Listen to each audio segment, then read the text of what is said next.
വെക്കേഷന് സ്കൂൾ അടച്ചപ്പോൾ ഞാനും പിള്ളേരും കേട്ടോ ആദ്യം നാട്ടിലേക്ക് വന്നത്. ചേട്ടായിക്ക് ആ സമയം ലീവില്ലാതിരുന്നുകൊണ്ട് ഒപ്പം വന്നില്ല, പിന്നീടാണ് വരുന്നത്. അപ്പോൾ ചേട്ടാനെ കൂട്ടാനായിട്ട് ഞങ്ങളെല്ലാവരും കൂടി എയർപോർട്ടിലേക്ക് പോകുന്നതാണ് ഈ കാണുന്നത്.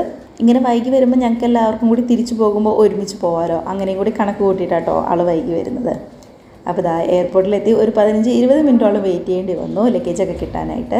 ചേട്ടാനെ കണ്ട് ഒരു 1-2 മിനിറ്റ് കുഞ്ഞിതൊന്നും മിണ്ടാതെ ഇങ്ങനെ ഇരുന്നെങ്കിലും അതിനുശേഷം തോളത്ത് കയറി ഇരുന്നിട്ട് പിന്നെ എന്ത് ചെയ്താൽ താഴെ ഇറങ്ങില്ലായിരുന്നു കേട്ടോ. അപ്പോൾ എന്താ ഇത്രയും നാൾ വരാതിരുന്നതെന്നൊക്കെ ചോദിച്ചുകൊണ്ട് ഒരുപാട് വിശേഷങ്ങളും ഒരുപാട് സംശയങ്ങളൊക്കെ ചോദിച്ചുകൊണ്ട് അന്നേരം കൈ കയറി ഇരിക്കാൻ തുടങ്ങിയതാണ്.